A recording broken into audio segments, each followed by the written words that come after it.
Topic is employee safety and health management. This is another important HRM function. Then this function has two main areas. One is safety, other one is health. Then first one is safety, other one is health. මාතෘකාව සේවක ආරක්ෂක හා සෞඛ්‍ය කළමනාකරණය මේක මානව සම්පත් කළමනාකරණයේ අනිකුත් ශ්‍රිතයන් හා සමාන වැදගත් ශ්‍රිතයක්. මේ පාඩමේදී විශේෂයෙන්ම අපි අවධානය යොමු කරනවා සංකල්ප දෙකකට. එකක් තමයි safety, අනිත් එක තමයි health. ආරක්ෂාව සහ සෞඛ්‍ය කියලා අපි කියනවා. Then most of the time people use safety and health as a single term. බොහෝ වෙලාවට මිනිස්සු මේ safety health කියන එක සෞඛ්‍ය ආරක්ෂාව කියන එක වචනයක් එක term එකක් විදිහට තමයි පාවිච්චි කරන්නේ. However, in this session I try to explain safety as a separate area and the health as a another separate area. මේ පාඩම තුල safety කියන්නේ එකක්, health කියන්නේ තව එකක් විදිහට සාකච්ඡා කරන්න උත්සාහ කරනවා.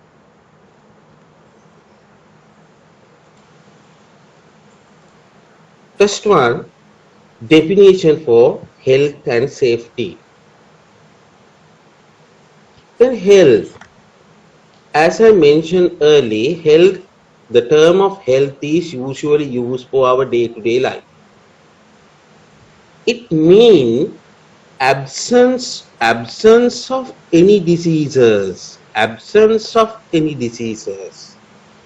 no diseases, absence of any diseases, or impairment. Then health means absence of any diseases or impairment. සෞඛ්‍ය කියන එක විතරක් අපි සාකච්ඡා කරොත් සෞඛ්‍ය කියලා කියන්නේ රෝග නොමැති වීම. දැන් අපි දන්නවා විවිධ රෝග අපිට තියෙනවා. මේ රෝග නොමැති වීම, absence of any diseases අපි කියනවා. එහෙම නැත්නම් රෝග අඩු මට්ටමක පැවතීම අපි කියනවා සෞඛ්‍ය කියලා. දැන් සෞඛ්‍ය කියලා කිව්වම මේ සෞඛ්‍ය කියන වචනේ අපි විවිධ අවස්ථාවලදී විවිධ දේවල් වලට පාවිච්චි කරනවා. දැන් මේ දවස්වල අපි කතා කරොත් අපේ ආර්ථික සෞඛ්‍ය හොඳ නෑ කියලා කියනවා. ඒතකොට සෞඛ්‍ය කියලා කියන්නේ එතන diseases නෙවෙයි, එතන තියෙන ආර්ථික තත්ත්වය අහිත කරයි කියන එක. එතකොට health කියන term එක සාමාන්‍යයෙන් අපි පාවිච්චි කරන්නේ පුද්ගලයෙකුගේ සෞඛ්‍ය. එතකොට පුද්ගලයෙකුගේ සෞඛ්‍ය කියලා කියන්නේ රෝගයන්ගෙන් රෝග අඩුවීම හෝ රෝග නැතිවීම. දැන් රෝග නැතිම වෙලා තියෙනවා. කිසිම පුද්ගලයෙකුට සමාජය තුළ හෝ සංවිධානය තුළ රෝග දකින්න නැත්නම් අපි කියනවා healthy workforce එකක්, healthy manpower එකක් කියලා. හරි. එතකොට absence of any diseases තමයි health කියලා කියන්නේ. Another idea for the health. Health is a state that allows the individual to adequately cope with all demand of daily life. It is a state, situation, condition. Allow the individual, then individual can to adequately cope with all demand of day-to-day life, daily life. Then if I can face do for daily demand, then it means I am healthy. But if I am suffering a diseases or illness or any other thing, then I reject some demand, or I say I can't do today, or sometimes I am doing the work with slowly because of unhealthy. Therefore the health means a state that allows the individual to adequately cope with all demand of daily life. එතකොට සෞඛ්‍ය කියන එකට තව අර්ථයක් අපිට දෙන්න පුළුවන්, තව නිර්වචනයක්. මේ නිර්වචනයේදී කියන්නේ a state that allow the individual state තත්ත්වයක්. සෞඛ්‍ය කියන්නේ යම්කිසි පුද්ගලයෙකුගේ තත්ත්වයක්. ඒ තත්ත්වය තුළ පුද්ගලයාට හැකියාව තියෙනවා adequately cope with all demand of daily life. දෛනිකව අපිට තියෙන හැම කාර්යයක්ම ප්‍රමාණවත් පරිදි ඒවට මුහුණ දෙන්න හැකියාව තියෙනවා නම් අන්නේ වෙලාවේදී අපි කියනවා ඒක තමයි සෞඛ්‍ය කියලා. දැන් උදාහරණයක් විදිහට දෛනිකව ඇති වෙන ඉල්ලුම් අපට සාර්ථකව මුහුණ දෙන්න බැරි නම් අපි ඒවා රිජෙක්ට් කරනවා නම් ඒ වගේ වෙලාවකදී අපි ගාව සෞඛ්‍ය සම්පන්න භාවයක් නැහැයි කියලා අපිට කියන්න පුළුවන්. එහෙනම් සෞඛ්‍ය සම්පන්න භාවය කියලා කියන්නේ දෛනිකව ඇති වෙන විවිධ ඉල්ලීම් වලට අපිට ඒවට මුහුණ දෙන්න හැකියාවක් ලැබෙනවා නම් අන්නේ ඒ தത്വයට අපි කියනවා හෙල්ත් එකක් කියලා. එතකොට අපිට යම් කිසි විදියකින් දෛනිකව ඇතිවන ඉල්ලීම් වලට සාර්ථකව මුහුණ දෙන්න පුළුවන්කම ලැබෙන්නේ අපි ගාව අඩු මට්ටමින් රෝග තිබීම හෝ රෝග නොතු වෙන තත්ත්වයකදී විතරයි. අපි යම් රෝගවලට ගොදුරු වෙලා ඉන්නවා නම් ඒ රෝග නිසා අපට දෛනිකව ඇති වෙන ඉල්ලුමට අපිට සාර්ථකව මුහුණ දෙන්න බැරි වෙන්න පුළුවන්.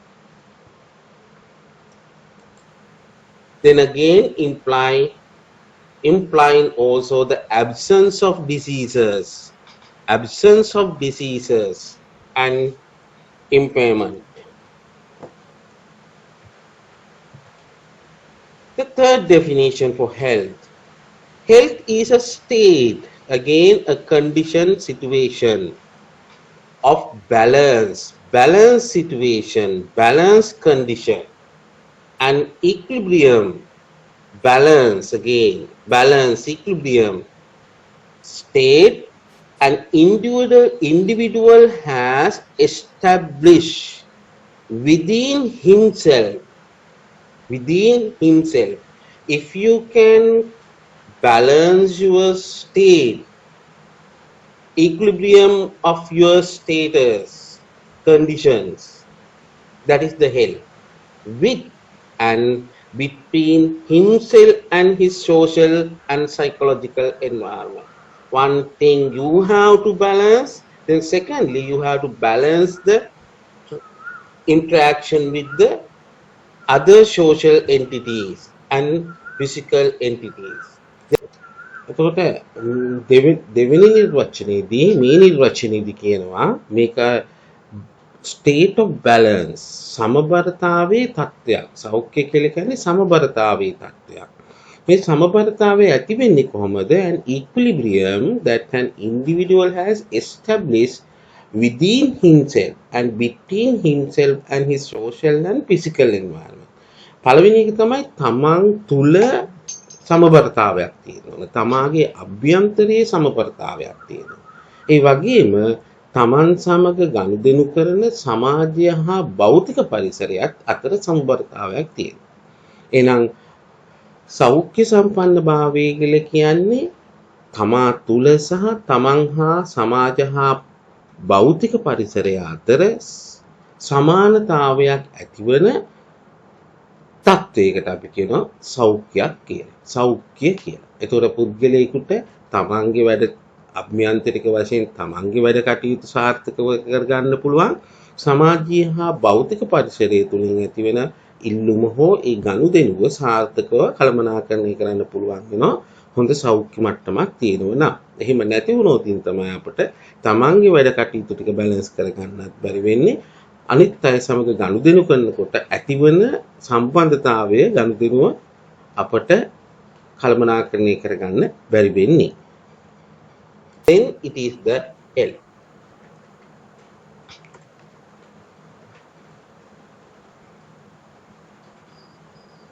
What is the meaning of employee health?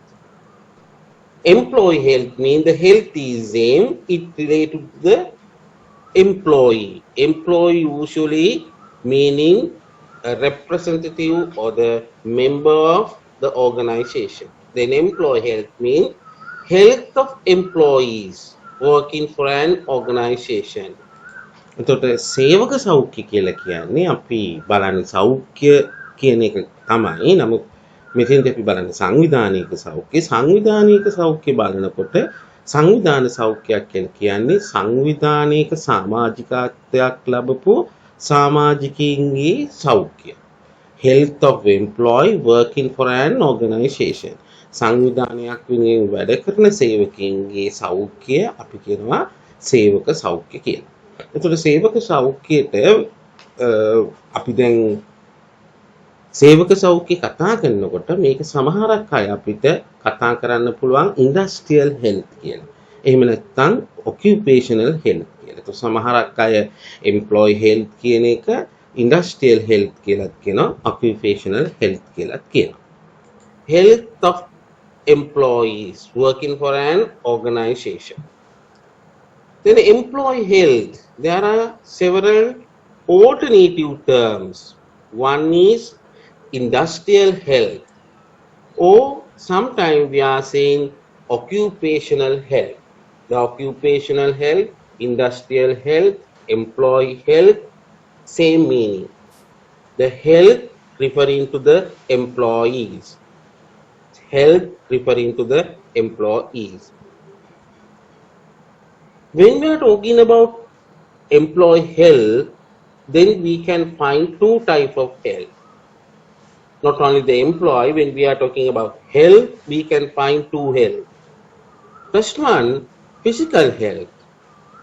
The second one, mental health, mind-oriented health. එතකොට පුද්ගල හෝ සේවක සෞඛ්‍ය ප්‍රධාන වශයෙන් කොටස් දෙකකට බෙදන්න පුළුවන්. භෞතික සෞඛ්‍ය සහ මානසික සෞඛ්‍ය කියලා. Body oriented health and mind oriented health. Employee physical health. Physical health, employee physical health mean health related to human body. Human body rather than to human mind or emotion. Then under the physical health, we are talking about the body of employee, body of human.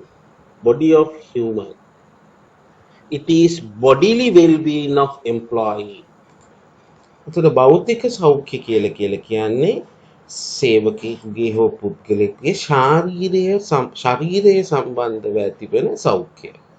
එතෙන්දී අපි මානසික සෞඛ්‍යය අයින් කරනවා. එහෙම නැත්නම් භාවාත්මක emotional සෞඛ්‍යය අයින් කරනවා. භාවාත්මක හෝ ඉමෝෂනල් තත්ත්වයන් අයින් කරලා භෞතිකව පුද්ගලයාට ඇතිවන ඩිසීසස්, රෝගාබාධයන් තමයි ෆිසිකල් හෙල්ත් එකේදී අපි භෞතික සෞඛ්‍යයේදී අපි කතා කරන්නේ. එතකොට ඒ හින්දා අපි කියනවා it is bodily well-being of employee. සේවකයාගේ ශාරීරික වශයෙන් තියෙන යහපැවැත්ම, යහ තත්ත්වය අපි කියනවා භෞතික සෞඛ්‍ය කියලා. Bodily well-being of employee. What is physical health? Physical health is one of the 8 interconnected components of total health and wellness. Physical health refers to the state of your physical body and how well your physical body is operating. Due to the interconnected nature of health, physical health powerfully influences and impacts the other components of health. For example, when you don't sleep well or get enough hours of sleep, your ability to function at work deteriorates, thus influencing your occupational well-being. Another example is the connection between mental and emotional health. How I feel about my physical body greatly impacts my self-esteem and self-confidence, which can lead to low mental health. Like each of the elements of health, it is vitally important that you create physically healthy habits. Habits include living an active lifestyle. This goes beyond working out on a regular basis and connects to being active whenever possible. For example, taking the stairs instead of the elevator. Eating and drinking a well-balanced diet, regular physical fitness, and intentional hygiene practices and disease prevention. Overall, strengthening physical health is vital to well-being as the state of our physical body lays the foundation for many aspects of well-being. Now it's time for you to intentionally build physical health by taking this information and creating healthy habits in your own life. Now, what is the meaning of mental health? Mental health related to human mind. Human mind and emotions rather than the human body. It is psychological well-being of the employee. එතකොට මානසික සෞඛ්‍ය කියලා කියන්නේ පුද්ගලයාගේ ශාරීරික භෞතික ශරීරය අයින් කරලා පුද්ගලයාගේ මනස නිසා ඇතිවන භාවාත්මක තත්ත්වය තුලින් ඇතිවෙන සෞඛ්‍ය ගැටලු. එතකොට යම්කිසි විදියකින් පුද්ගලයාගේ මනස සුවපත් නම් ඒ නිසා ඇතිවන භාවාත්මක හැඟීම් නැතිනම් ඒව විලගේ වෙලාවකදී අපි කියනවා ඒ පුද්ගලයා තුළ මානසික සෞඛ්‍ය තත්ත්වයක් තියෙනවා කියලා. ඒ හින්දා අපි කියනවා it is psychological well-being of the employee. සේවකයාගේ මනෝවිද්‍යාත්මක සුවතාවය තමයි මානසික සෞඛ්‍ය කියලා කියන්නේ. Mental health means psychological well-being of the employee. Mental health is a term used frequently, but have you ever sat down to consider what it means to you? Like physical health, mental health is a continuum. You might have an illness such as depression or anxiety. You may be illness-free, but just be getting by. Or you may be experiencing a high level of well-being, which psychologists refer to as flourishing. Most people move up and down this continuum at different times in their life due to individual habits, external circumstances, or genetic predisposition. We know in Australia about 1 in 5 people each year will move down the continuum to the point they have a diagnosable mental illness. Almost half of all Australians will develop a mental illness in their lifetime. Like physical health, everyone can take positive steps to not only reduce their likelihood of developing an illness, but also optimise their level of well-being. Everyone knows the pillars of good physical health. They include a healthy diet, regular exercise, getting enough good quality sleep, not smoking, and drinking alcohol in moderation. By practicing these positive behaviours, you are likely to experience a high level of physical well-being. එතකොට මේ video එකේදී කියනවා දැන් ශාරීරික සෞඛ්‍ය physical health එක ගත්තම physical health එක අඩු කරගන්න අපිට හොඳ ඩයට් එකක් ගන්න පුළුවන්, එක්සර්සයිස් කරන්න පුළුවන්, හොඳට නිදා ගන්න පුළුවන්, ඒ වගේම ස්මෝකින් වගේ දේවල් අයින් කරන්න පුළුවන්, ඩ්‍රින්කින් වගේ දේවල් මොඩරේට් ලෙවල් එකේ තියාගන්න පුළුවන්. ඒ තුලින් අපිට භෞතික සෞඛ්‍ය, ශාරීරික සෞඛ්‍ය ගොඩනගා ගන්න පුළුවන් කියලා කියනවා. And be less susceptible to illness and disease. If you were asked, what are the pillars of good mental health? Would you know how to answer? In addition to remaining physically healthy, psychologists have identified 5 pillars of good mental health. These include experiencing positive emotions, participating in activities that fully engage you, enjoying positive relationships with others, having a sense of meaning or purpose, and experiencing satisfaction associated with accomplishment. එතකොට මානසික සෞඛ්‍ය තියෙන කෙනෙකුට හොඳ emotions balance එකක්, ඒ වගේම හොඳ සහසම්බන්ධතාවයන් පවත්වාගෙන යාම, ඊට පස්සේ යම්කිසි අරමුණක් කරා පැහැදිලි අරමුණක් නිර්මාණය කරගෙන ඒට වැඩ කිරීම වගේ දේවල් හරහා අපිට පුළුවන්කම තියෙනවා මානසිකව ඇතිවන සෞඛ්‍ය ගැටලු අවම කර ගන්න. The better you do in these 5 areas, the greater your mental well-being and quality of life is likely to be. Remember, mental health is a continuum, and like your physical health, you have the power to take positive steps to not only remain free from mental illness, but to flourish. What steps will you take today to optimise your mental health?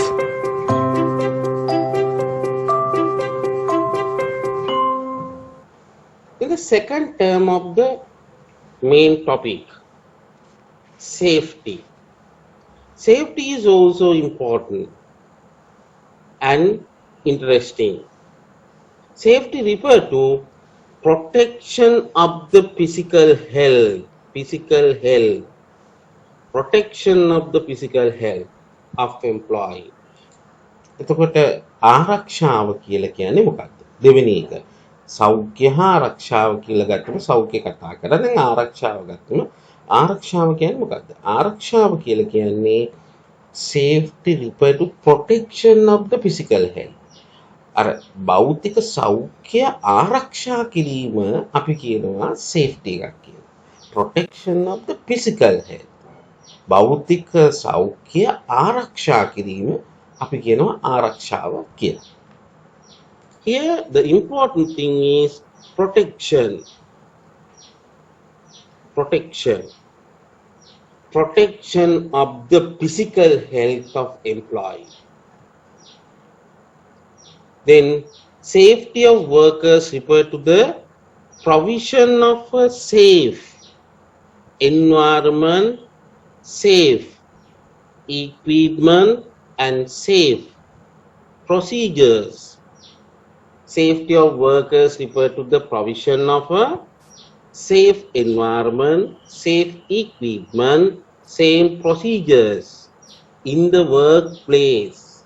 The workplace, safe environment, safe equipment, safe procedure, safe system in order to ensure workers' health and safety. එතකොට තවත් නිර්වචනයකින් කිව්වොත් safety කියලා කියන්නේ මොකක්ද කියලා?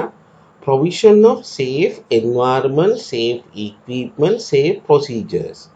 ආරක්ෂිත පරිසරයක්, ආරක්ෂිත උපකරණ, ආරක්ෂිත ක්‍රියාපටිපාටි.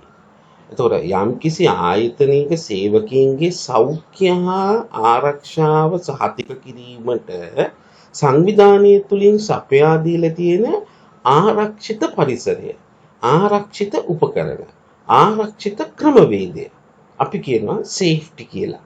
එතකොට ආරක්ෂිතයි කියලා කියන්නේ මොකක්ද මේක? දැන් පරිසරයෙන් ඇතිවන අනාරක්ෂිතතාවය නැති කිරීම. උපකරණ වලින් ඇතිවන අනාරක්ෂිතභාවය නැති කිරීම. සහ ක්‍රමවේදයේ තුල ඇති වෙන්න පුළුවන් අනාරක්ෂිතභාවය නැති කිරීම අපි කියනවා ආරක්ෂාව කියලා. Safety කියලා. Then it is a protection of employee health and safety. How? Provision of safe environment, safe equipment, same procedures. Providing safe environment, safe equipment, safe tools, safe procedures, safe system. Then company ensure workers' health and safety are okay. That is the employee safety. Then we will discuss what is the important, why company bother about occupational health and safety. තොර සංවිධානයක් සෞඛ්‍ය හා ආරක්ෂාව සම්බන්ධයෙන් අවධානය යොමු කරන්න ඕනේ ඇයි? දැන් ඔබට සුළු හා මධ්‍ය පරිමාණ ව්‍යාපාර තියෙනවා නම් මේ ව්‍යාපාරවල සේවානියුක්ත සේවකීන්ගේ සෞඛ්‍ය හා ආරක්ෂාව සම්බන්ධයෙන් ව්‍යාපාරිකයෙක් විදිහට අයිතිකරුවෙක් විදිහට අවධානය යොමු කිරීමේ හේතු මොනවද කියලා අපි සොයා බැලීම තමයි මේකෙදී සිද්ධ කරන්නේ. Here I briefly summarize the importance of occupational health and safety. First one, then if company practicing proper occupational health and safety program, practices, system, then company can prevent illness and injury. For the example, recently our country implement very strict system to protecting of spreading the COVID-19. Then therefore, as a result of the strong and tough system, now we can normalize our social day-to-day work because preventing illness and injuries. එතකොට මේකේ පළවෙනි දේ තමයි prevent කරනවා. ඒ කියන්නේ වළකාලනවා. මොනවාද?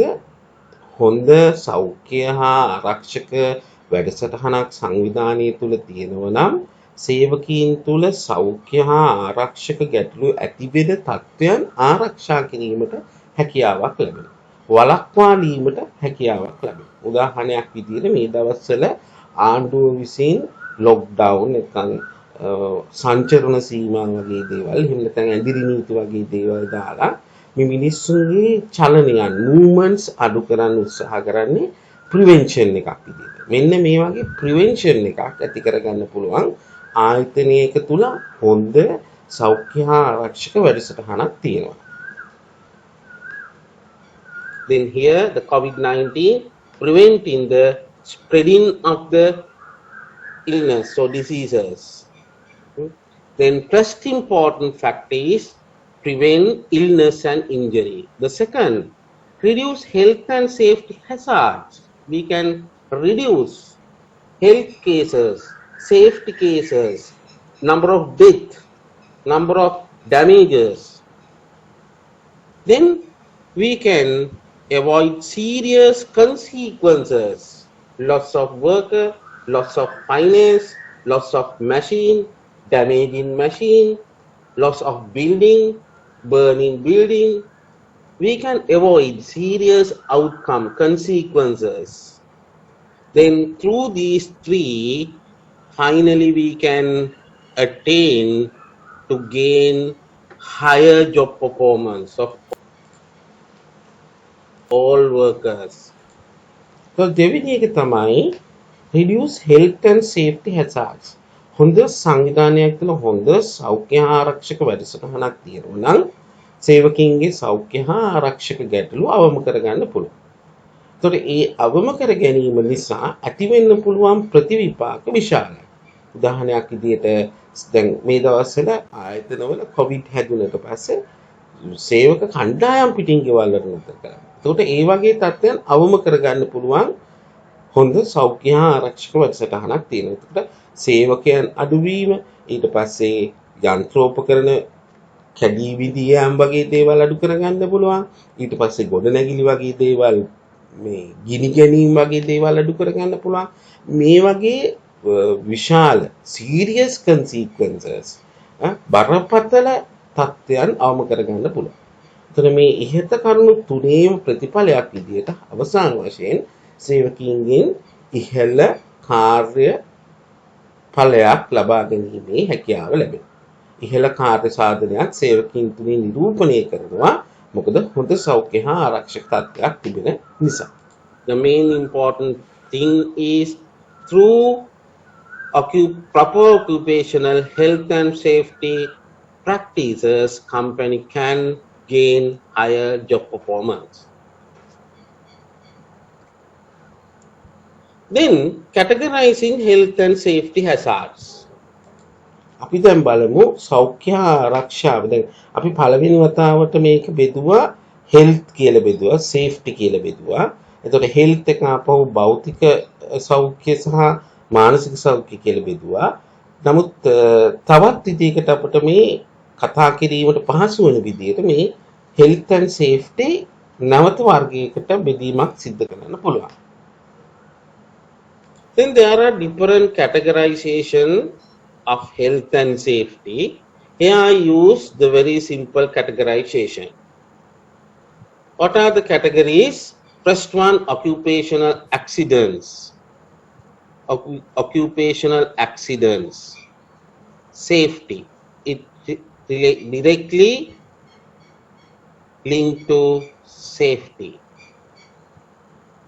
Then occupational diseases. This is highly linked with the health. Then occupational stress. This also linked with health.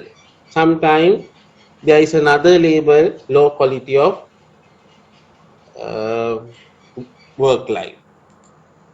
එතකොට බොහොම සරලාකාරයෙන් health and safety අපි බෙදා දැක්වුවොත් අපිට කියන්න පුළුවන් occupational accident, ඒ කියන්නේ වෘත්තීය අනතුරු, වෘත්තීය රෝග සහ වෘත්තීය ක්ලමතයන්, stress. එතකොට occupational accidents කෙලින්ම විස්තර කරන්නේ safety පැත්ත. Occupational diseases කෙලින්ම කතා කරන්නේ health පැත්ත. Absence of any diseases. එතකොට accident කියලා කියන්නේ loss protection of health and safety කියන එක. ඊට පස්සේ occupational stress කියලා කියන්නේ ක්ලමතය කියලා කියන්නේ සමහරක් බොහෝ වෙලාවට අපි ආතතිය කියලා කියනවා. ආතතියට වඩා ක්ලමතය කියන එක තමයි නිවැරදි සිංහල වචනේ. ස්ට්‍රෙස් එක බොහෝ වෙලාවට සම්බන්ධ වෙන්නේ හෙල්ත් එකට. මේක අමතරව තව එකක් තියෙනවා work life quality of work life කියලා. quality of work life එකත් health and safety එකේ කොටසක්. මම මේක වැඩි කතා කරන්න යන්නේ නැහැ. වඩාත් වැදගත් විදිහට අපිට සම්බන්ධ වෙන දෛනිකව අවශ්‍ය වෙන සෞඛ්‍ය ආරක්ෂක ගැටලු තුනක් තමයි මෙතන මම කතා කරන්නේ. එකක් තමයි occupational accident, අනිත් එක occupational diseases, අනිත් එක occupational stress. There is another category. I am not going to talk about the low quality of work life. Then occupational stress. Occupational stress lead into health issues and sometimes safety issues.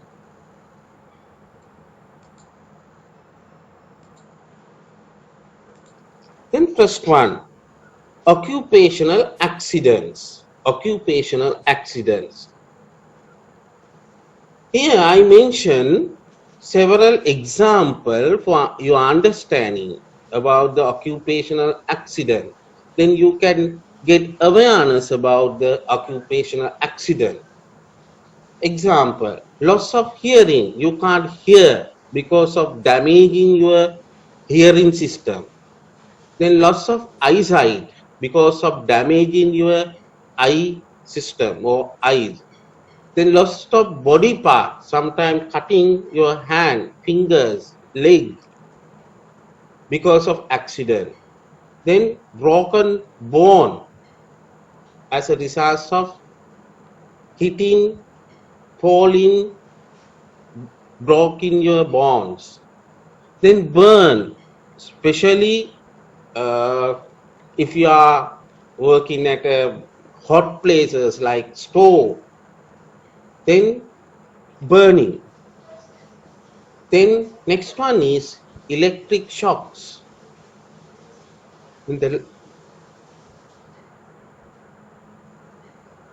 final or the significant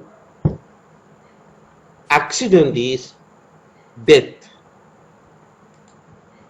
Occupational accident කියලා කියන්නේ හදිස්සියේ සිදුවන දෙයක්. දැන් රෝගයක් හැදෙන්න කාලයක් යනවා.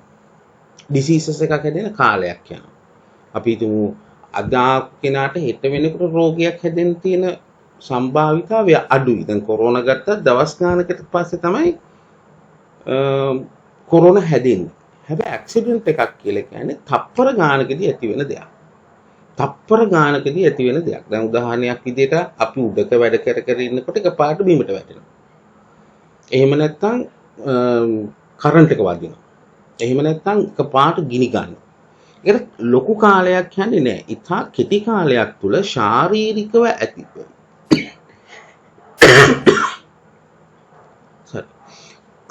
ශාරීරිකව ඇතිවන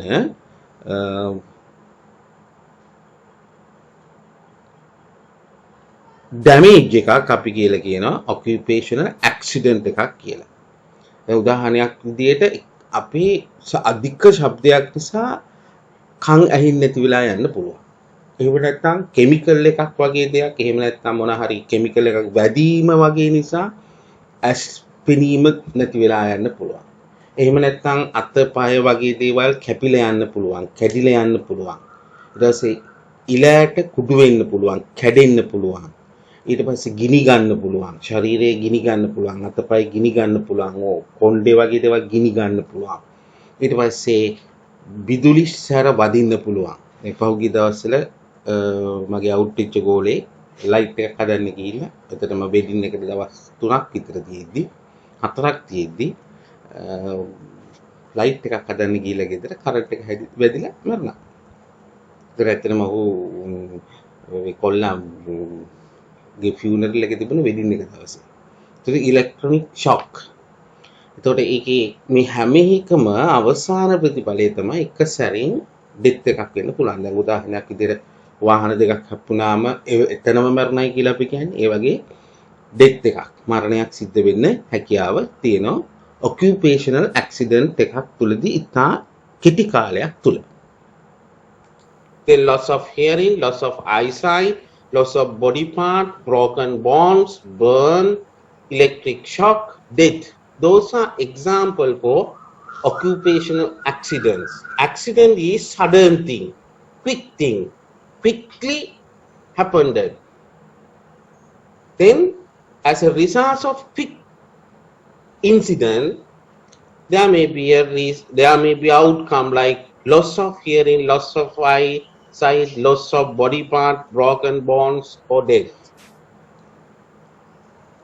Then Considering the nature of the occupational accidents, we can categorize occupational accident as first one, minor accident.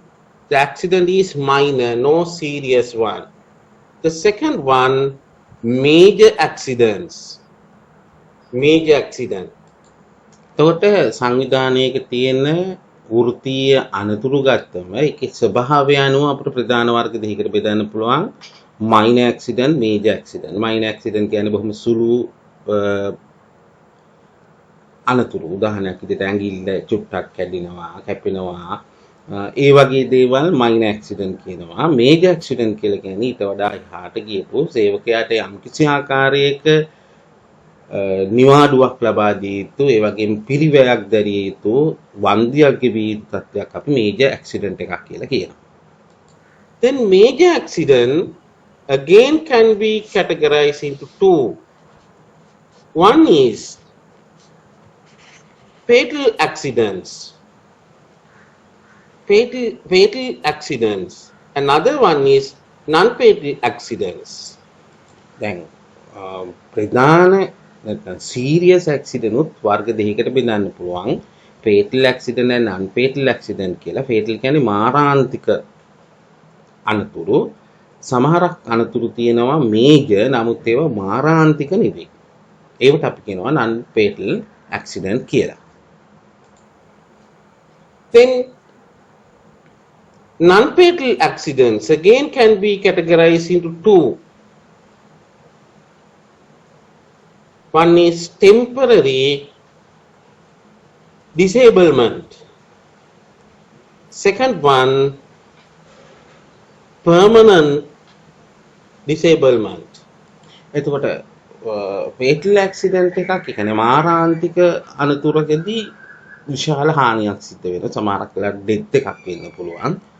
දැන් non fatal accident එකක් ගත්තම මාරාන්තික නමුත් දරුණු නොවන මාරාන්තික සාමාන්‍ය නෙවෙයි නමුත් දරුණුයි.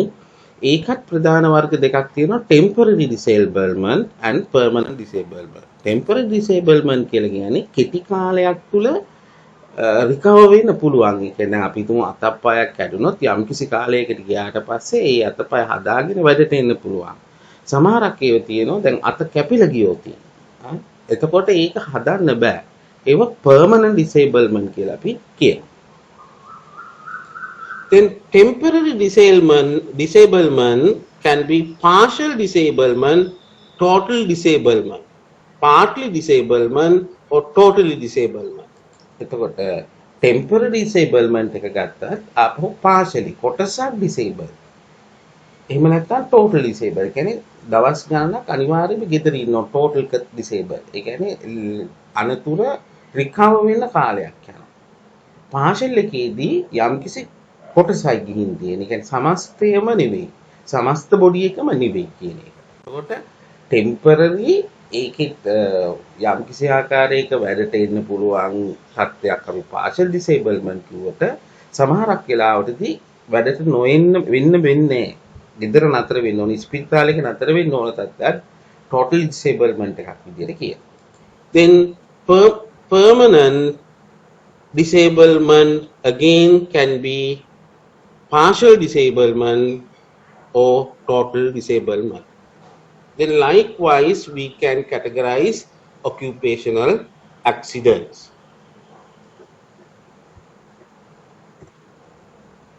Causes of occupational accidents. වෘත්තීය අනතුරු ඇතිවිය හැකි මාර්ගයන් සඳහා උදාහරණ කිහිපයක් තමයි මේක දක්වලා තියෙන්නේ. There are several causes of occupational accident. Then we have to consider what are the source or causes leading to occupational accident. Then first one, causes relating to machine. Causes relating to machine. Then examples are not covering or guarding dangerous part. Not cover, not guard, dangerous, serious part. The second one, the machine serious or dangerous part are covered, but it is not properly covered. improperly covered. Then third one, machine's defects. Machine's defects. Some machines are running without properly. Properly means some belts are missing, or belts are losing, or belts are not. It is broken. Then different defects. Then not proper repairing. Without repairing or without proper preparing, machines are running. Then it may be a cause to the occupational accidents. The last one, operating machines and very high speed. This is another reasons for occupational accidents. දැන් උදාහරණයක් ගත්තම සේවක වෘත්තිය අනතුරු ඇති විය හැකි මාර්ග ගොඩක් තියෙනවා. ඒතර ඒක අවබෝධය සඳහා යම් කිසි විදියකට වර්ගීකරණයක් තමයි මෙතන දක්වලා තියෙන්නේ. ඒකේ පළවෙනි එක තමයි මේ මැෂින් සම්බන්ධ ඇති වෙන්න පුළුවන් අනතුරු.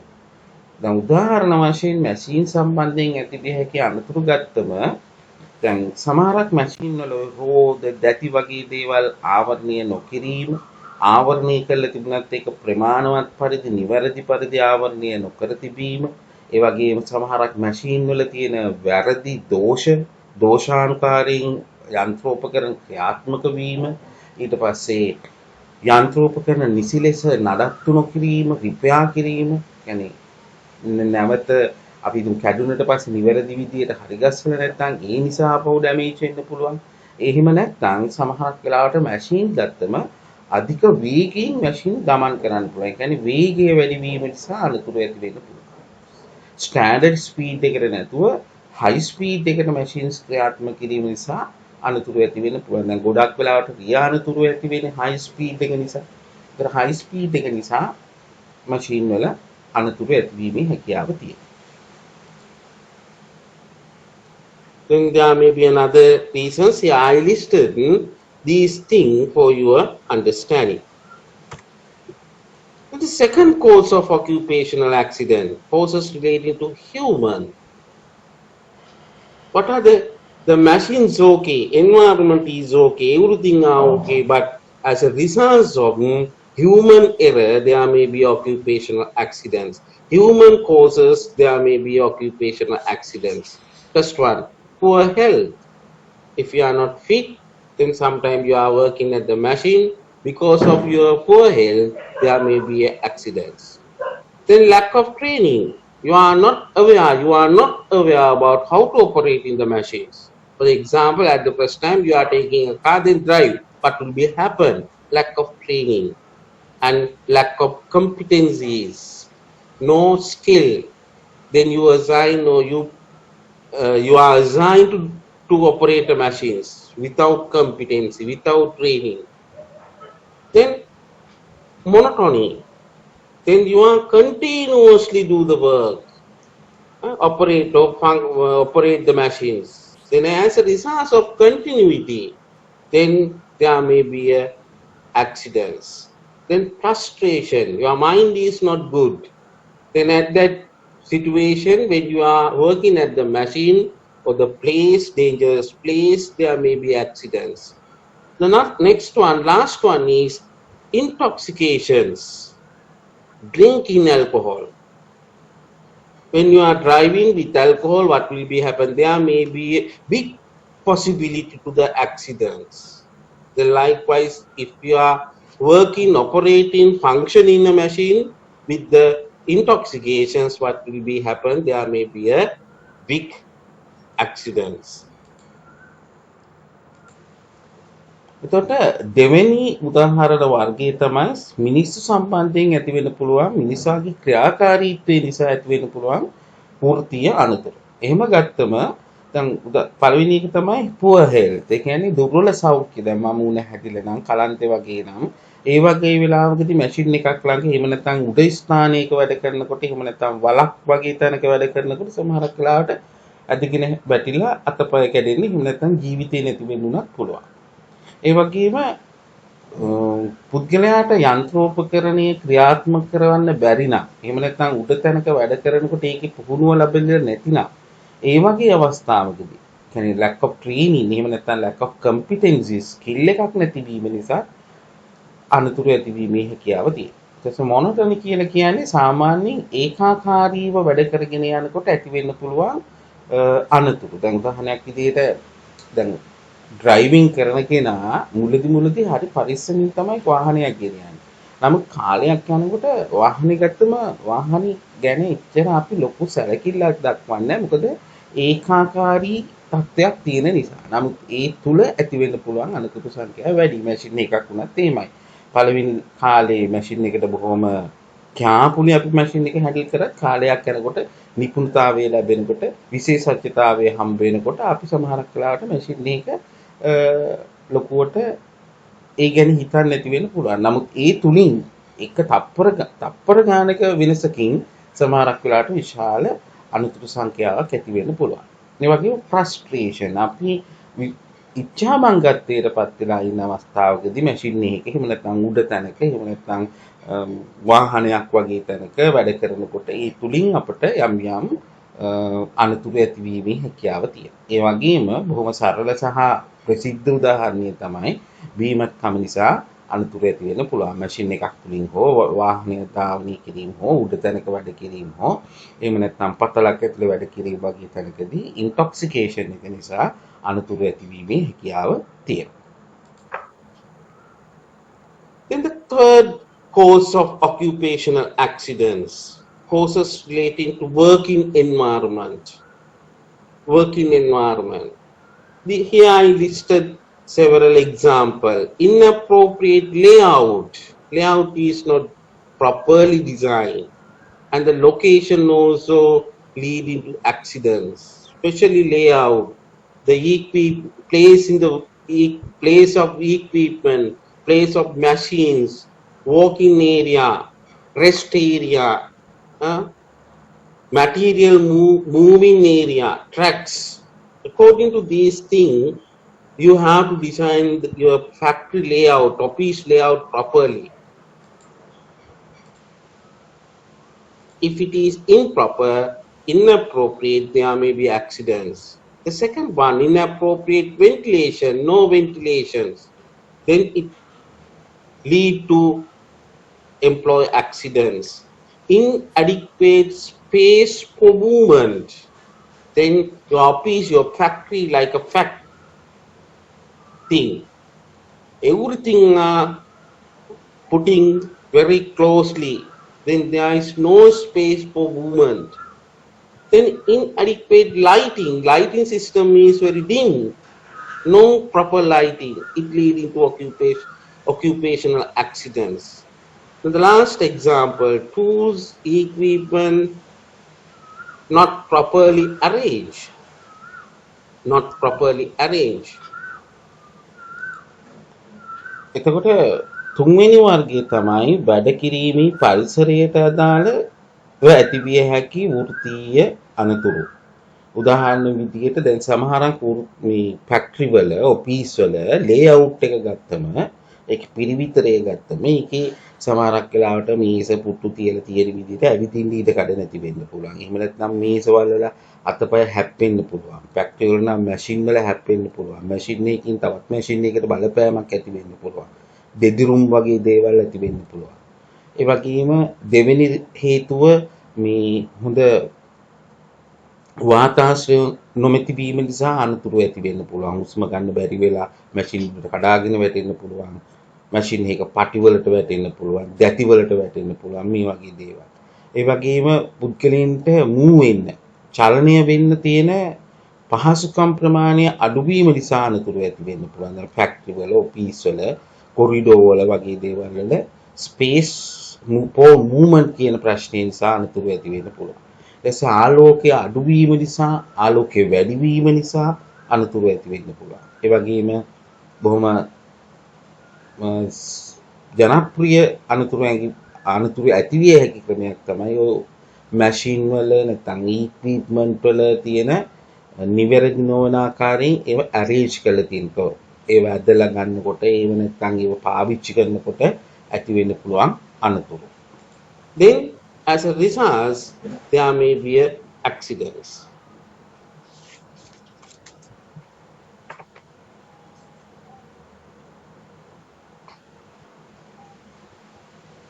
Then the last cause of occupational accidents, miscellaneous causes. Miscellaneous causes. What are the miscellaneous causes? Weak housekeeping, no proper housekeeping, no proper cleaning, or no proper repairing. Then weak housekeeping.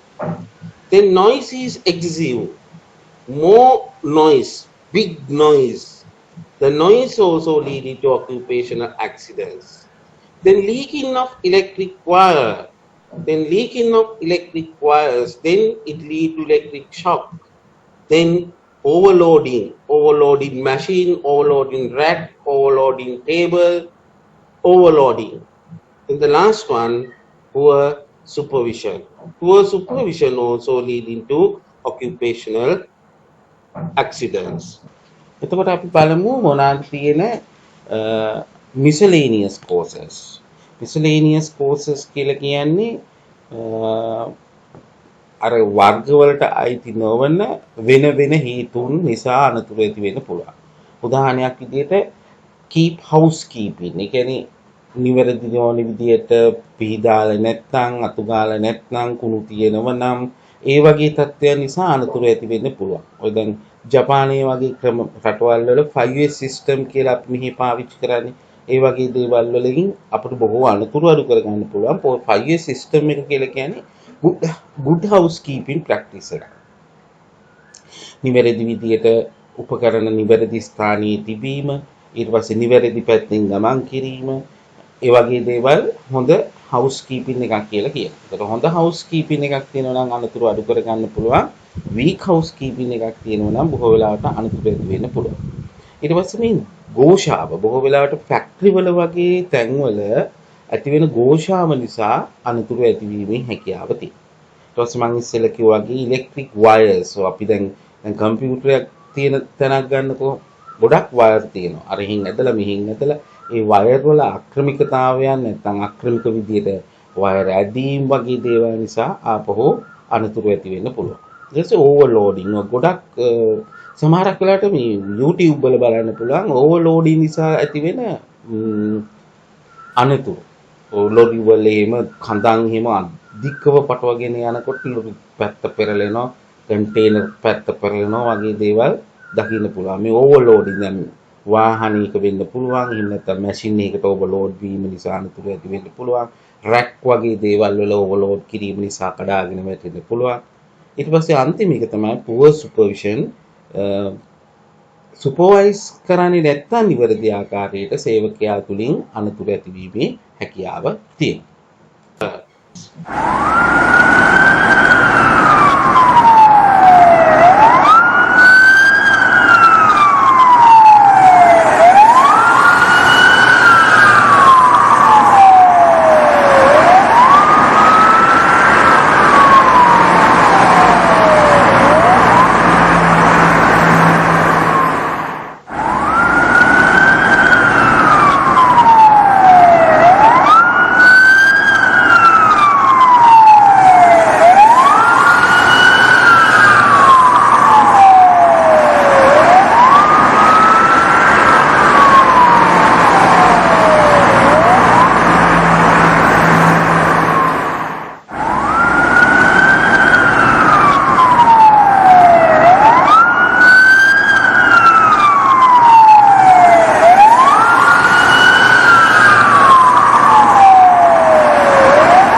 The second one, occupational diseases.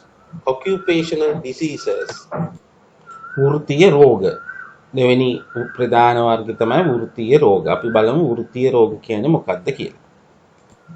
For your understanding, here I listed several examples for occupational diseases. Then the cancer, very popular diseases today, cancer. Then many industrial workers lead into cancer because of their employment, because of their work or their work habit. Then asthma, another occupational diseases, asthma. Then poisoning, especially if you are working in agriculture or chemical places, then poisoning. Skin diseases, eye diseases. The last example, reproductive diseases. එතකොට occupational diseases ගත්තම උදාහරණ තමයි cancer, asthma, කියන්නේ සසුනා රෝග, poisoning, skin diseases, eye diseases වගේ දේවල්. දැන් cancer වගේ එකක් ගත්තොත් බොහෝ වෙලාවට ජනප්‍රිය රෝගයක් බවට පත් වෙලා තියෙනවා සේවකයන් සම්බන්ධයෙන්. ඔවුන්ගේ ආහාර රටාව වෙන්න පුළුවන්. එහෙම නැත්නම් විවිධ තැන්වල වැඩ කිරීම නිසා ඇතිවන කිමිකල් වගේ දේවල් නිසා මේ cancers ඇති වෙන්න පුළුවන්. දැන් උදාහරණයක් විදිහට බොහෝම අර ආහාර ගැනීමේ රටාව නිවැරදිව නොවන නිසා බොහෝ වෙලාවට ඔය මේ කවුද මේ ඔය නාට්‍ය කරන අය නළු නිලියෝ අතර බලනකොට කැන්සර්ස් ප්‍රමාණය වැඩි. දැන් පහුගිය දවස්වල අපි දැක්කා ජයලත් මනෝරත්න මහත්තයා එහෙම මැරෙනවා කැන්සර් එකකින්. ඒ ආහාර පිළිබඳ ප්‍රශ්න නිසා ඒ වගේ කැන්සර්ස් ඇති වෙන්න පුළුවන්. ඊට පස්සේ ශ්වසනාවාද, ශ්වසන රෝග, විවිධ ශ්වසන රෝග ඇති වෙන්න පුළුවන්. ඔය ඩස්ට් එක වගේ දේවල් ගිහිල්ලා වීස් එක වගේ දේවල් ඇති වෙන්න පුළුවන් බොහෝ සේවකයන්ට. ඊට පස්සේ විස වීම ඇති වෙන්න පුළුවන්. පොයිසනින්, ඔය රසායනික වැඩත් එක්ක රසායනික දේවලුත් එක්ක කරන සේවකයන් ගත්තම විවිධාකාරයේ පොයිසනින් ඇති වෙලා රෝග ඇති වෙන්න පුළුවන්, මරණ ඇති වෙන්න පුළුවන්. ඊට පස්සේ වැඩ කරන ස්වභාවයේ ස්ථානීය තත්ත්වය වගේ දේවල් අනුව මේ හැමේ රෝග ඇති වෙන්න පුළුවන්. පැල්ලම්, පුල්ලි, වෛරස් වගේ දේවල් සමතුල ඇති වෙන්න පුළුවන්. ඊට පස්සේ ඇස් රෝග ඇති වෙන්න පුළුවන්. ලයිට් වගේ දේවල් නිසා ඒක නැත්නම් එකම දිහා බලාගෙන ඉඳී වගේ දේවල් නිසා ඇස් රෝග ඇති වෙන්න පුළුවන්. ඊට පස්සේ ප්‍රජනන ගැටලු ඇති වෙන්න පුළුවන් සේවකයන් වැඩ කරන ස්ථානීය ස්වභාවය වෘත්තීය අනුව. Reproductive diseases. These are the example for occupational diseases. Then causes for occupational diseases. What are the causes for occupational diseases? වෘත්තීය රෝග ඇති විය හැකි හේතු මොනවාද කියලා අපි බලමු. Here I mention four causes: chemical causes, biological causes, physical causes, and psychological causes. Chemical causes, biological causes, physical causes, and psychological causes. ඒතර වෘත්තීය රෝග ඇති වෙන්න පුළුවන් ප්‍රධාන වශයෙන් ක්‍රම තමයි ඔය දැක්වේ වෘත්තීය රෝග ඇති වෙන්න පුළුවන් ක්‍රම.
මේ වීඩියෝ එකෙන් උත්සාහ කරන්නේ personal protective equipment PPE ගැන කතා කරන්න.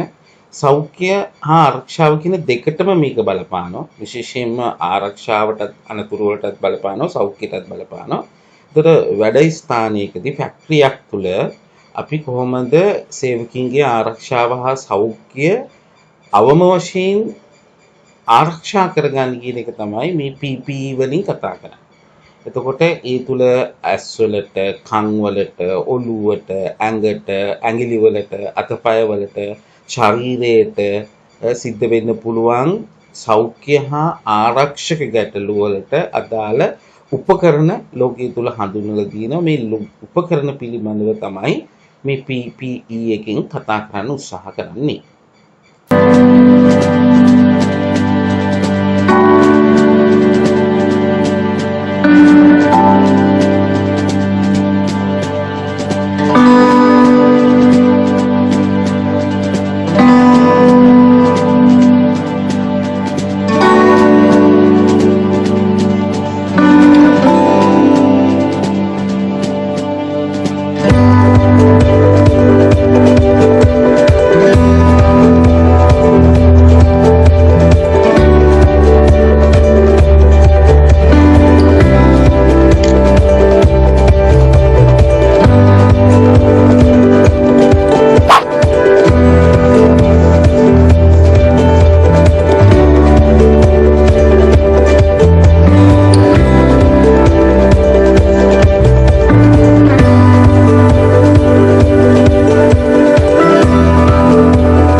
one, occupational stress. Occupational stress. තොර තුන්වෙනි සෞඛ්‍ය හා ආරක්ෂක වර්ගීකරණයේ තුන්වෙනි කොටස තමයි වෘත්තීය ක්ලමතයන් කියන එක. occupational stress. Then occupational stress is very common subject because you are, as a student, you are suffering stress for the examination or the day-to-day lecture schedules. Then as a lecturers, the teachers, we are also stressing because of different workload. Therefore, stress is common. Stress is common for all the people. Then here I try to explain stress. Like when the need of the individual are not fulfilled and there are obstructions from time to time, then a pressure is built up. This is what we call stress. What is the stress? A pressure. It is a pressure. The pressure is built up. How? Not to fulfill, and their need of the individual are not fulfilled. Need of the individual are not fulfilled, and there are obstructions from time to time. Then they are damaging, making barriers time to time as a inability of doing or fulfilling the demand. Then there is a pressure. Pressure is called as a stress. එතකොට stress කියලා කියන්නේ මොකක්ද? Stress කියන එක සාමාන්‍යයෙන් බොහොම ජනප්‍රියයි වර්තමානයේ තුල. ශිෂ්‍යයන් විදියට වෙන්න පුළුවන්, වෘත්තිකයන් විදියට වෙන්න පුළුවන්, ඊට පස්සේ ව්‍යාපාරිකයන් විදියට වෙන්න පුළුවන්. මේ හැම කෙනාටම පොදුවේ තියෙන ගැටලුවක් තමයි ස්ට්‍රෙස් කියන එක. ඒතකොට ස්ට්‍රෙස් එකක් කියලා කියන්නේ සරල වශයෙන් කිව්වොත් ප්‍රෙෂර් එකක්, පීඩනයක්.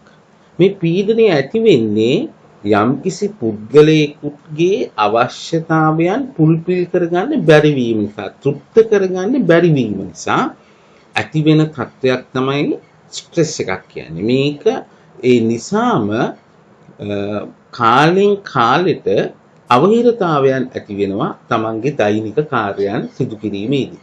තමන්ගේ දෛනික කාර්යයන්ගේ අවහිරතාවයන් ඇතිවීම, එහෙම නැත්නම් පීඩනයක් ඇතිවීම අපි කියනවා ස්ට්‍රෙස් එකක් කියලා. Then the last statement of this slide, stress has always been a part of human survival. එතකොට සාමාන්‍යයෙන් ස්ට්‍රෙස් කියන එක පොදුවේ හැම කෙනා ගාම තියෙන දෙයක්, හැම කෙනාටම අවශ්‍ය දෙයක්. ඉස්සරහදී අපිට කතා කරන්න පුළුවන් මේ ස්ට්‍රෙස් එක නොමැති වීමක් මොකද වෙන්නේ කියලා. يعني ස්ට්‍රෙස් නොමැති තත්ත්වයේ තුල අපි අකර්මණ්‍ය වෙනවා. ඒ හින්දා යම් කිසි ප්‍රමාණයකට ස්ට්‍රෙස් එකක් තියෙනවා. ඒ හින්දා it is a part of human survival. මිනිස්සුගේ පැවැත්ම උදෙසා ඒ ස්ට්‍රෙස් කියන එක කොටසක් විදිහට බලපෑම් කරනවා. Then stress is always been a part of human survival. Then occupational stress arises from a lack of fit between a person and his or her environment. Why stress coming? Stress is leading because of lacking the fit between a person and his or her environment. එතකොට stress එක කියලා කියන්නේ lacking of fit between a person and his or her environment. ඒ කියන්නේ පුද්ගලයා සහ පුද්ගලයා ජීවත් වන පරිසරය අතර තියෙන ගැළපීමක් නොමැති වීම නිසා ඇතිවෙන තත්ත්වයක් තමයි occupational stress එකක් කියලා කියන්නේ. පුද්ගලයා සහ පුද්ගලයාගේ පරිසරය අතර ඇතිවන නොගැලපීම, fit එකක් නැතිවීම. When there is an inability to cope with the demand made, for the example, then your class, we assume 100 students, then 100 students time to time come and ask several questions, then ask several support, then my boss also asks several activities to complete. Then within 1 to 3 hours, then I think how I face for the all these demand, how to deal with these demand. අර පුද්ගලයා සහ පරිසරය අතර තියෙන නොගැලපීම නිසා වෙන දේ තමයි. ඒ தත්ත්වය ඇති වෙන්නේ කොහොමද? ඒ தත්ත්වය ඇති වෙන්නේ පුද්ගලයා සහ පරිසරය අතර නොගැලපීම ඇති වෙන්නේ අර පරිසරයෙන් ඇති කරන එහෙම නැත්නම් අභ්‍යන්තරයෙන් සහ පරිසරයෙන් ඇති කරන ඩිමාන්ඩ් ඉල්ලීම් අපිට කේට කරන්න බැරි වීම නිසා. inability to cope with the demand mean. Demand එක ඇති වෙන්න පුළුවන් අභ්‍යන්තර ඩිමාන්ඩ්. දැන් අපේ ආශාවන් තියෙනවා, අභිලාෂයන් තියෙනවා, අවශ්‍යතාවයන් තියෙනවා. ඒත් එක්කම පරිසරය තුළ විවිධ ඉල්ලීම් තියෙනවා. දැන් උදාහරණයක් විදිහට සුළු හා මධ්‍ය පරිමාණ ව්‍යාපාරිකයෙක් ගත්තොත් ව්‍යාපාරී ඉල්ලීම් තියෙනවා, සේවකීන්ගේ ඉල්ලීම් තියෙනවා, කස්ටමර්ගේ ඉල්ලීම් තියෙනවා, ඊට පස්සේ රජයේ ඉල්ලීම් තියෙනවා, ඊට පස්සේ ගෙදර ඉල්ලීම් තියෙනවා, තමන්ගේ අවශ්‍යතා තියෙනවා. ඒකට මේ සේරමත් එක්ක පුද්ගලයාට සහ පරිසරය අතර ගැටුමක් ඇති වෙනවා නම් අන්න එතන අපි කියනවා ස්ට්‍රෙස් එකක් තියෙනවා කියලා. ඒතකොට ස්ට්‍රෙස් ඇති වෙන්න ප්‍රධාන හේතුව තමයි අපිට ඇතිවන ඉල්ලීම, අපි විසින් ඉල්ලන දේ අපිට දීමට නොහැකි වීම නිසා ශරීරය තුළ පුද්ගලයා තුළ ඇතිවන අසමතුලිතතාවය. ඉල්ලුමට සරිලන විදිහට පුද්ගලයාට සැපයුම ලබා දීමට නොහැකි වීම නිසා ඇතිවන තත්ත්වයක් අපි ස්ට්‍රෙස් එකක් කියලා කියනවා. Then if my body and mind is not capable, inability to the demand, then I am going to a situation like stressful situation.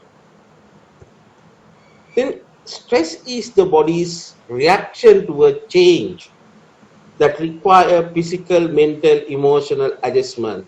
It is a body reactions to a change. Body reaction to a change require a physical, mental, emotional adjustment. If there is more demand, several people ask several activities, several help, then how my body try to react all these activities, demands. එතකොට අර ඉල්ලුම වැඩි වෙනකොට ඒ ඉල්ලුමට හරියන විදිහට අපේ body එක, mind එක, emotions ටික චේන්ජ් කරගන්න අපිට හැකියාව තියෙනවා. අන්නේ හැකියාව නැත්නම් then body reaction to change වෙනසට අපේ ශරීරය රියැක්ට් කරනව නම් ඒ වෙලාවට අපිට ස්ට්‍රෙස් එකක් ඇති වෙන්නේ නැහැ. හැබැයි එහෙම රියැක්ට් කරගන්න බැරි නම් අන්න එතනදී ස්ට්‍රෙස් එකක් ඇති වෙන්න පුළුවන්. මේ චේන්ජ් එක ඇති වෙන්න පුළුවන් ක්‍රම තමයි භෞතිකව, මානසිකව සහ ඉමෝෂනලි. අපි භෞතිකව ඇඩ්ජස්ට් වෙනවා නම්, භෞතිකව ප්‍රතිචාර දක්වනවා නම්, මානසිකව ඇඩ්ජස්ට් වෙනවා නම්, ඉමෝෂනලි අපි ඇඩ්ජස්ට් වෙනවා නම් අන්න ඒ වගේ වෙලාවකදී අපිට ස්ට්‍රෙස් එකක් නෑ. නමුත් එන ඩිමාන්ඩ් වලට අපිට භෞතිකව, මානසිකව, භාවාත්මකව අපිට වෙනසක් ඇති කරගන්න හැකියාවක් නැතිනම් අන්නේ වෙලාවේදී අපි තුල ක්ලමතයක් ඇති වෙන්න පටන් ගන්නවා. Take test. Then when my body going to react, it require what? How I bodily stable, how I mentally stable, how I emotionally stable. Then require a physical, mental, emotional adjustment or responses. Then there are big workload. Then I am stressing. I am with the stressful situation. Then you come and ask some question. Then sometimes I am scolding because of stress. Without your situation, without your requirement, without your any background, then I am damaging our relationship because of my stressful situation. Then my body reaction is not prepared for change, or my body reaction need more physical, more mental, more emotional energy because it is difficult to adjust or respond. Now, what are the kind of occupational stress? Then according to this author, there are 4 categories, 4 kind of stress. First one, distress. The second one, stress. Third one, hyperstress. The last one, hypostress. එතකොට පුද්ගලයෙකු තුළ ඇති වෙන්න පුළුවන් වෘත්තීය හෝ සාමාන්‍ය ක්ලමතයන් වර්ග මොනවාද? හැන්සේලේ 1980 දී වර්ග කරනවා පුද්ගලයෙකු තුළ ඇති වෙන්න පුළුවන් ක්ලමතකාරී තත්ත්වයන් 4ක්. distress, stress, hyperstress, hypostress කියලා. hyperstress, hypostress කියලා. අපි බලමු මේවයි අර්ථය මොකක්ද කියලා. Distress, first one. When a stimulus or incident produce a harmful impact, the stimulus or the incident make harmful impact, then individual loses his balance. Then as a result of harmful impact, individual cannot balance his life, his body, his mind, emotions. Distress එකක් කියලා කියන්නේ stimulus එහෙම නැත්නම් incident එක harmful impact එකක් කරන පුද්ගලයෙකුට අනිතින්දී අපි කියනවා distress එකක් තියෙනවා කියලා. harmful impact එකක්. ඒ කියන්නේ අපේ සාමාන්‍ය චර්යාවෙන් එහාට ගිහිල්ලා negative behavior එකක් ඍණාත්මක චර්යාවක් ඉදිරිපත් කරන වෙලාවකදී අපි distress එකක් කියලා කියනවා. Becomes imbalance, then it lead to imbalance. Then this imbalancing situation is called as distress. In this state, the individual cannot maintain his balance, equilibrium. Cannot maintain equilibrium. මේ වගේ අවස්ථාවකදී පුද්ගලයින්ට තමන්ගේ සමබරතාවය කියන්නේ ඉල්ලුම හා සැපීමේ සමබරතාවය පාලනය කර ගැනීමේ හැකියාවක් ලැබෙන්නේ නැහැ කියලා අපි කියනවා. For balance because of distress. Then the other one, stress. Stress is a positive impact. The distress is a negative.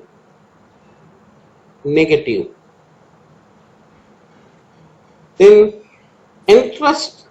stress is a positive. As we have already stated, some stresses are beneficial and produce a positive impact on the individual behavior, individual workers. Beneficial, benefit. Some stress bring benefit. එතකොට stress වලදී කියන්නේ සමහරක් වෙලාවට අපිට stress එක ඇති වෙන්න පුළුවන් ධනාත්මක දේවල් නිසා. ඒකෙන් ඇතිවෙන ස්ට්‍රෙස් එක ධනාත්මක බලපෑමක් තමයි පුද්ගලයා තුළ ඇති කරන්නේ. එතකොට ඉස්සෙල්ලා අපි කතා කරේ distress ගැන. distress එකක් නිරන්තරයෙන්ම negative impact එකක් ඇති කරන්නේ, negative outcome එකක් ඇති කරන්නේ. නමුත් stress එකක් ගත්තම ඒක බොහෝ වෙලාවට ධනාත්මක බලපෑමක් තමයි පුද්ගලයා තුළ ඇති වෙන්නේ. උදාහරණයක් විදිහට අලුත් රස්සාවකට යනකොට එහෙම නැත්නම් විවාහයක් කරනකොට අපි ස්ට්‍රෙස් එකේ ඉන්නවා. නමුත් ඒකේ ප්‍රතිඵල ධනාත්මකයි. හරිනේ. අලුත් දෙයක් ඉගෙන ගන්නකොට, අලුත් රස්සාවක් කරනකොට, අලුත් ව්‍යාපාරයක් ආරම්භ කරනකොට එතන ලොකු ස්ට්‍රෙස් එකක් තියෙනවා. හැබැයි ස්ට්‍රෙස් එක තුලින් ඇතිවෙන ප්‍රතිවිපාකය ධනාත්මකයි. අන්න ඒකට තමයි අපි ස්ට්‍රෙස් කියලා කියන්නේ. Or positive impact. What are the example? This stress. Example for stress is like acquiring a new job, occasion of marriage, the new job, then you are pressure, the stressful, but you are happy. Then as a stressful, you start your new job with properly, correctly, appropriately, with energy. then occasion of marriage, learning a new things. These are experience produce a thrill. Then there is a stress, but the stress brings thrill. That is the reasons for the positive side of stress. Then stress is not always negative concept. Stress is not always negative concept. It some level, some areas, some sources, some situation bring positive thing. Then hyperstress. Then hyperstress means when there are multiple stresses on the individual related to many incidents and which continuously build up. Continuously. Every day I have many work. Not only one day for a week or 2 days or 3 days for a month. No. It is continuously I have more work for every day. Then it affects employee work efficiency level and disturb his equanimity, balance. It is a state of hyperstress. Hyperstress means the huge or the large or the many stresses continuously happening. එතකොට hyper stress කියලා කියන්නේ අර distress එකමයි. නමුත් distress එකේදී ඉල්ලුමට සැපයුම දෙන්න බැරි වෙන වෙලාවකදී ඇති වෙන ස්ට්‍රෙස් එක. මේක දිගටම පවතිනවා නම්, ඩේලි පවතිනවා නම්, කන්ටිනියස්ලි පවතිනවා නම්, ඒ කියන්නේ නිරන්තරයෙන් පුද්ගලයෙකු තමන්ගේ ඉල්ලුමට වඩා සැපයුමට වඩා ඉල්ලුමක් අපේක්ෂා කරන අවස්ථාවකදී ඇතිවෙන තත්ත්වය, ක්ලමතකාරී තත්ත්වයට අපි කියනවා හයිපර් ස්ට්‍රෙස් එකක් කියලා. ඒකෙදි පුද්ගලයාට තමන්ගේ රාජකාරිය වැඩ සාර්ථකව කාර්යක්ෂමව ඉටු කරගන්න බැරි වෙන වගේම තමන්ගේ සමබරතාවය නැති වෙන්න පටන් ගන්නවා දිගටම. අන්න ඒ වගේ දෙයක් අපි කියනවා හයිපර් ස්ට්‍රෙස් එකක් කියලා. එතකොට such a stress even causes appropriate limit and the level of stress is quite high. එතකොට මේ වගේ වෙලාවකදී පුද්ගලයාගේ සාමාන්‍යයෙන් තමන් වැඩ කරන ප්‍රමාණය, වැඩ වලින් තමන්ට ලැබෙන නිදහස නැතිවීම නිසා නැත්නම් නිරන්තරයෙන් වැඩ ප්‍රමාණයක් තියෙන නිසා පුද්ගලයා තුළ ඉහළම මට්ටමේ ක්ලමතකාරී තත්ත්වයක් ඇති වෙන්න පටන් ගන්නවා. Continuously happening a big amount of stressful situations. Such a stress even causes appropriate limit. Then you can't tolerate the stress. And the level of stress is quite high. It is high level stress. Now, what is the hyperstress? What is the meaning of hyperstress? Hyperstress is called insufficient stress. Then, just early one, hyperstress means big amount of work, big amount of demand, big amount of activities. Then hypostress means no work, no activity, no demand, insufficient stress. This is then this type of situation leading to laziness of the people, inactive people, no work, no demand. They lack adequate stimulus, no motivation, no motives. They use stimulant like drugs to then they are prone to use drugs to induce excitement. But this is a low level stress. එතකොට හයිපෝ stress කියලා කියන්නේ hyper stress වල අනිත් පැත්ත.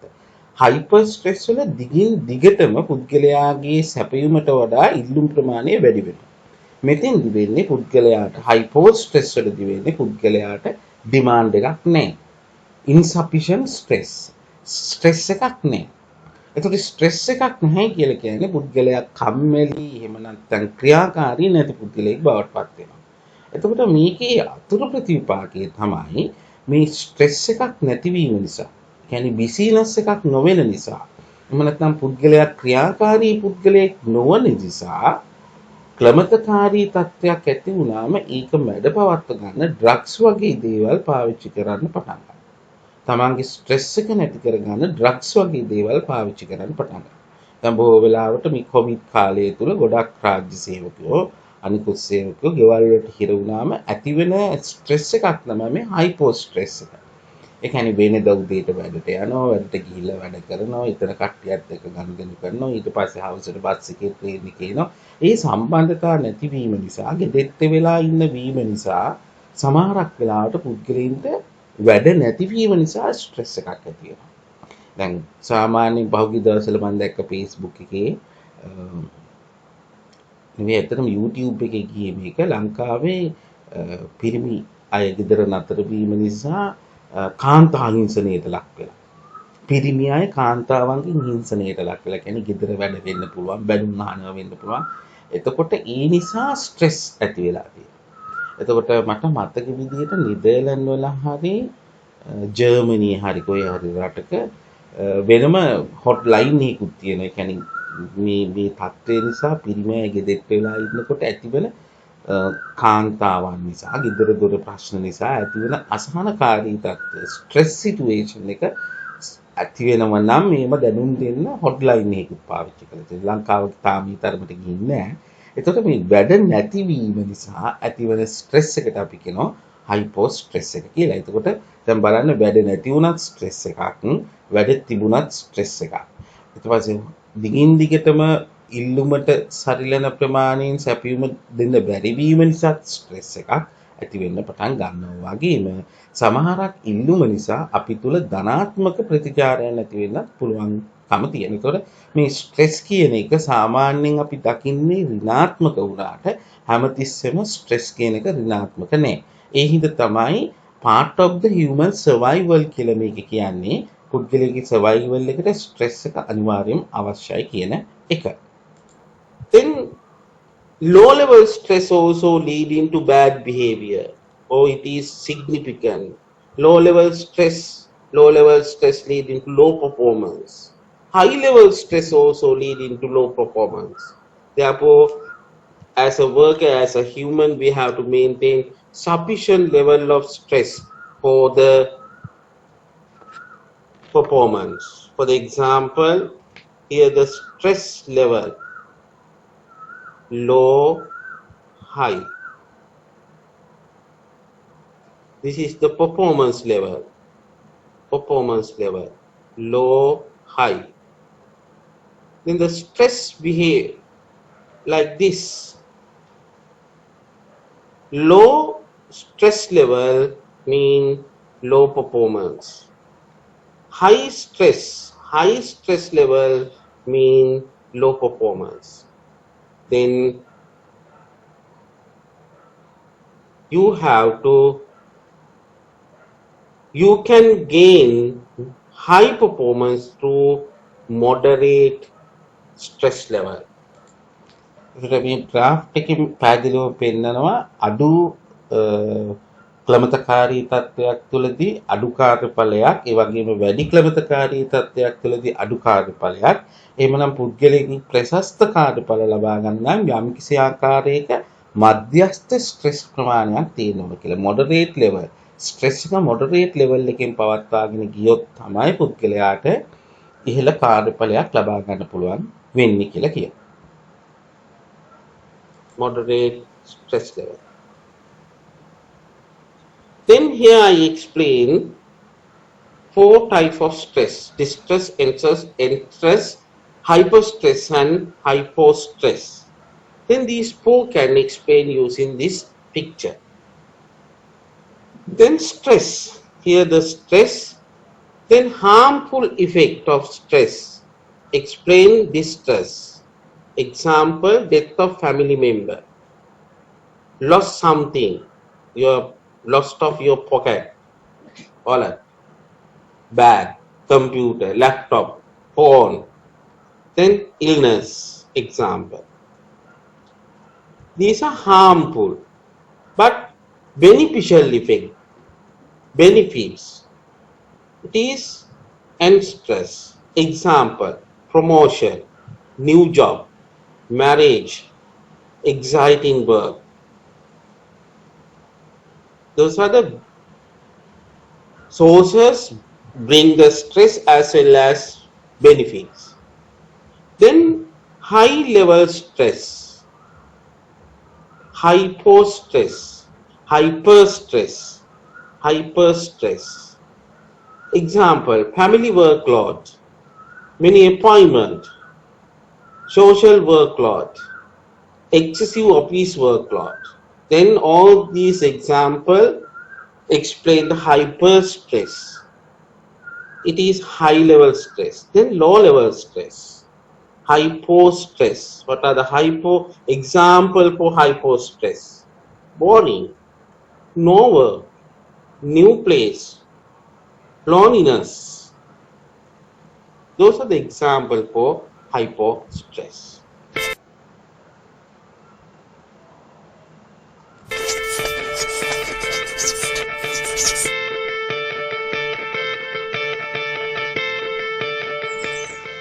Watch this. One little piece of paper can have a remarkable effect. Stress is stressful. But if you understand a bit about what it is, you'll be better able to deal with it. First though, take a few deep breaths. In fact, do that anytime you feel stressed. It helps. Stress is a survival mechanism. When danger appears, it can get you out of trouble quickly. Your body crashes up the gears and throws all its resources into getting you moving. Your heart pumps furiously to increase blood pressure, glucose is sent to the muscles as a fuel injection, and you become totally focused on what psychologists call fight or flight.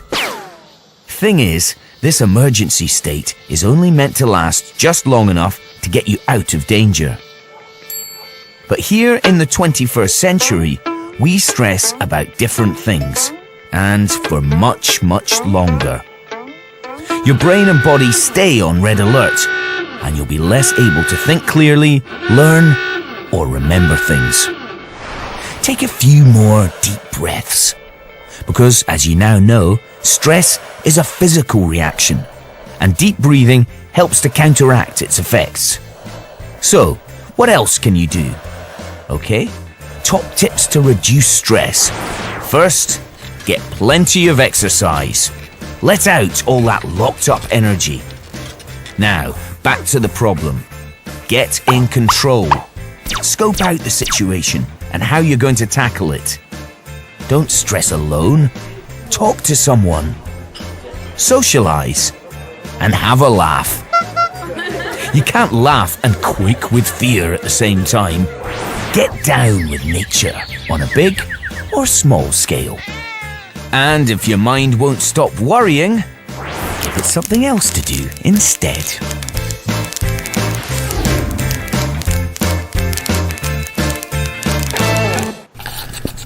Hi, I'm Dr. Mike Evans, and welcome to this visual lecture answering the question, what is the single most important thing we can do to manage our stress?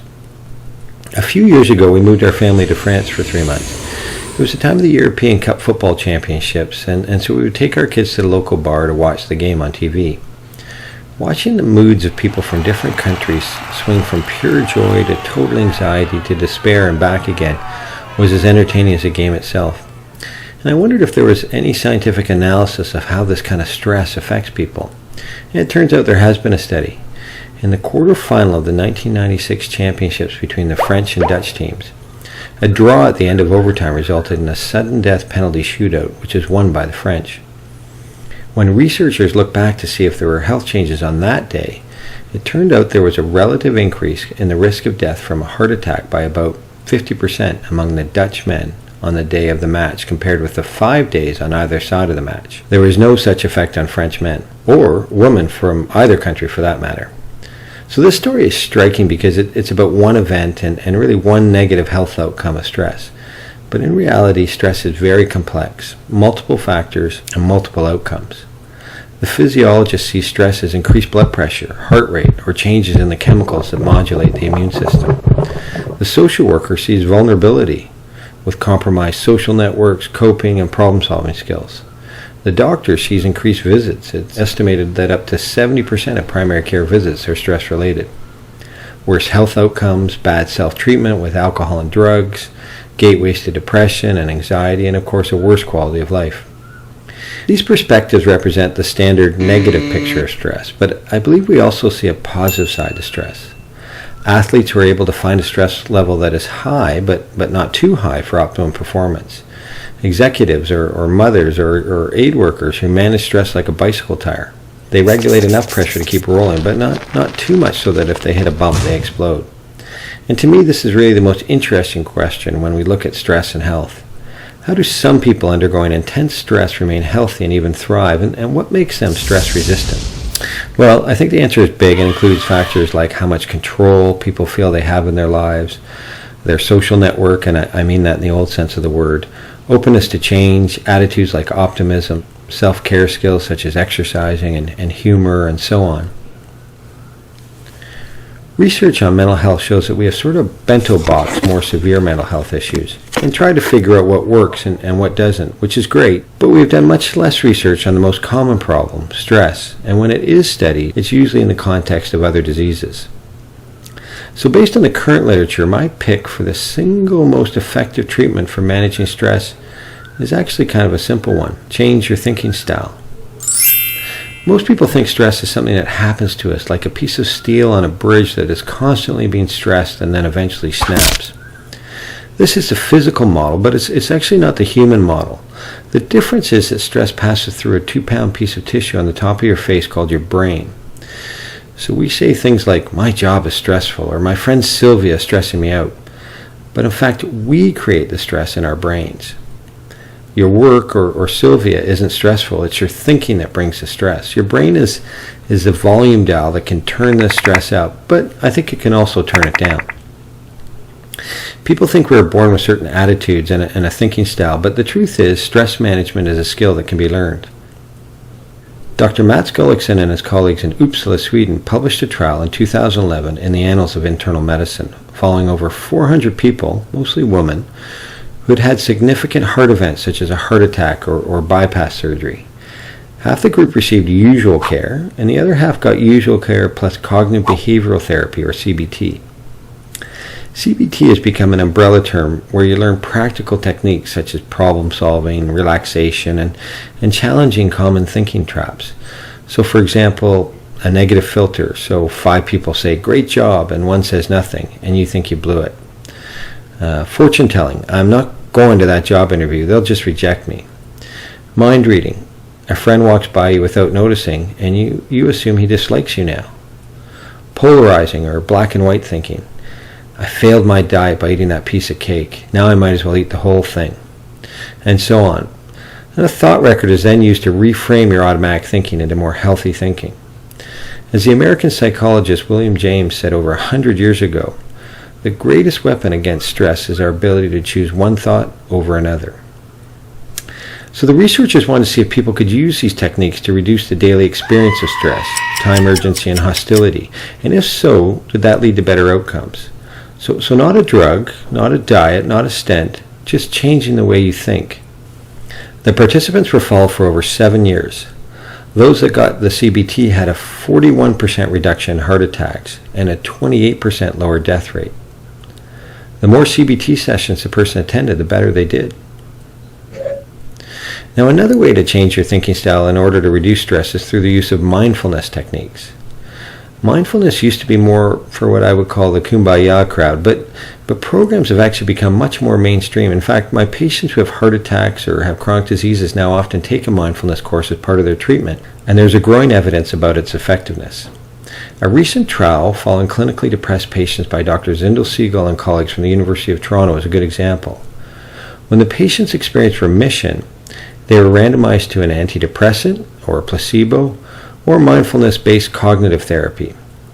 the results showed that mindfulness was as protective against relapse as the medications. My sense is that the success of mindfulness is due partly to the fact that it combines many useful techniques for stress reduction, such as increased self-awareness, involving a physical component like breathing or muscle relaxation, meditation, and perhaps most importantly in our busy world, an emphasis on letting go of distractions and being in the moment. Mindfulness can give us the ability to let go of worry and not get trapped in the anxious loops. Perhaps less about changing the thought and really more about choosing where to place your attention. As the famous Austrian psychiatrist Viktor Frankl pointed out, between stimulus and response, there is a space. And I think mindfulness teaches us awareness of that space and that we have the power of choice. So another factor that the research tells us impacts your thinking style is your attitude, your outlook on life. Dr. Suzanne Cabas and her colleagues from the University of Chicago looked at this by following a natural experiment in the 1980s breakup of the Ma Bell telephone company. They followed who coped well and who didn't and identified 3 key traits of those that coped well. The first notion was commitment. The stress-resistant executives were committed to different aspects of their lives. So even while facing uncertainty, they stayed committed to quality work, engaging with family and friends, their communities, their faith, their hobbies. They saw, and I think were committed to, the bigger picture of success. And this allowed them to weather the turbulence in a specific area of their lives. The second notion was control. And this is interesting in that because of restructuring, these executives actually had little control. In fact, you might say their skill in fighting stress was more about being able to let go of control. They could see that the sands were shifting, and if they were too rigid in their control of a territory or a department, they might actually lose the bigger opportunity or even their job. Other psychological research is focused on what we call locus of control or self-efficacy, which is really the extent to which individuals believe they can control events that affect them, and their competence or ability to make change. The executives may have understood that a lot of what was happening was out of their control, but they could adapt and I think even choose and feel competent about what they could control. The third notion was change. The stress-resistant execs were able to limit their self-importance and see the change happening around them as a potential stepping stone, not a stumbling block. So as we come to the end of our story about what reduces stress, it might be helpful to know that the research has shown that simply writing out a stress story can make a big difference. The act of giving coherence and I think creating your own personal narrative to stressful events in a letter can be an effective way of negating the stress of those events. The classic therapeutic letter writing exercise is writing a letter to somebody who stresses you out and then not posting it. Finally, I'd like to leave you with this advice to improve your thinking style. Think basics. When I play tennis and things are going badly, which is often the case, I forget about everything else and say, move your feet, watch the ball. That's it. When things are stressful, sometimes you need to keep it simple. Say to yourself, I will keep a regular sleep routine. I will avoid eating crap. I will walk. I will mingle. And I think there's some early evidence for altruism or doing good. As Abe Lincoln said, when I do good, I feel good. When I do bad, I feel bad. And that is my religion. And I'm often reminded about the power of simplicity from a lesson one of my patients taught me. I did deliver bad news to him, and when I did, he kind of shrugged his shoulders and said, I'll be okay. I follow the 90-10 rule. 10% of how we do in life is based on what happens to us, and 90% is how we respond. I think the same may be true of stress. So take a deep breath. Think about your big picture of commitment, your sense of control, your openness to change. Consider doing some homework on yourself. Reframe your thinking. Redirect your attention. Maybe write a letter. Repeatedly, the evidence shows that if people manage their stress well, they have better health outcomes for virtually any disease they may suffer from. And remember that challenges will always be out there. That's life. But remember, too, that your thoughts and your attitude are the key holders for the stress you experience. Not the traffic, not your boss, not your job, not your neighbor, but you. And something you can improve, your thinking. Hope this helps. Thanks for listening.